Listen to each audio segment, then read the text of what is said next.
राज्याबरोबरच कोल्हापुरातील राजकारणातील धक्के देखील थांबायचं काही नाव घेत नाहीत। या अकल्पनीय घडामोडी आणि अनपेक्षित बसणारे धक्के यामुळे सर्वसामान्य माणूस पुरता अचंबित आहे। आगामी काळात गोकुळमधील राजकारण, काँग्रेस निष्ठावंत दिवंगत आमदार PN पाटील यांचे चिरंजीव राहुल पाटील यांचा संभाव्य भाजपा प्रवेश यासारख्या घटनांनी आश्चर्यचकित झालेल्यांसाठी आता आणखीन एक धक्का आहे।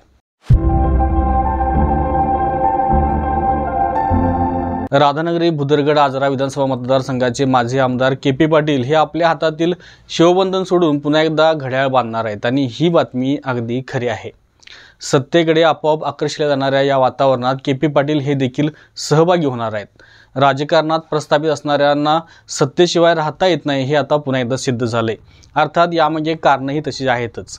सत्ताधारी विरोधकांना निधी देण्यात हात आकडता घेतात, किंबहुना देतच नाहीत आणि या सापत्न भाव वागण्यामुळे विरोधकांचे कट्टर कार्यकर्ते या न होणाऱ्या कामांमुळे सत्ताधाऱ्यांकडे ओढले जातात आणि नेता हा कार्यकर्त्यांशिवाय अपूर्ण आहे। त्यामुळे नेत्यांना असा निर्णय, मग तो मनाविरुद्ध का असेना, तो घेणं त्यासाठी ती परिस्थिती भाग पडते।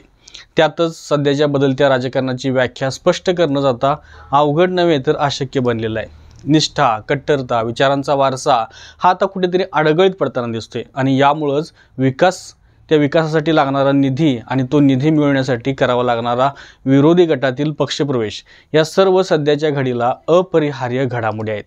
सर्वसामान्यांना देखील या अगोदर याचं थोडंफार आश्चर्य वाटत होतं, पण आता रोज सुरू असणाऱ्या या घडामोडींमुळे आता याविषयी वेगळं असं काय वाटतच नाहीये।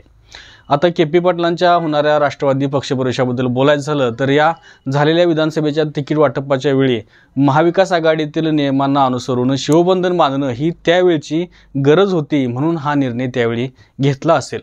आता तो मुद्दाच बाजूला पडलाय। त्यामुळे या बाजूला पडलेल्या मुद्द्यामुळे इथून पुढे होणारी कामे न थांबण्यासाठी, कार्यकर्ते आपल्यासोबत राहण्यासाठी आणि त्यातूनच राजकीय अस्तित्व टिकवण्यासाठी पुन्हा एकदा KP पाटील हे सत्तेमधील राष्ट्रवादी अजित पवार गटामध्ये हजारो कार्यकर्त्यांसह शक्ती प्रदर्शनानं डेरदाखल होणार आहेत। आता यात नवल ते काय? बिद्री कारखाना कार्यस्थळ होणाऱ्या एका कार्यक्रमाच्या निमित्तानं KP पाटील पुन्हा एकदा सन्मानानं राष्ट्रवादी अजित पवार काँग्रेस गटामध्ये प्रवेश करणार आहेत अशी खात्रीशीर बातमी आहे। असो, अशाच अकल्पनीय अनपेक्षित घडामोडींचे अपडेट्स मिळवण्यासाठी आता लागलीच या K न्यूजला सबस्क्राईब करा आणि पाहत रहा K न्यूज। धन्यवाद।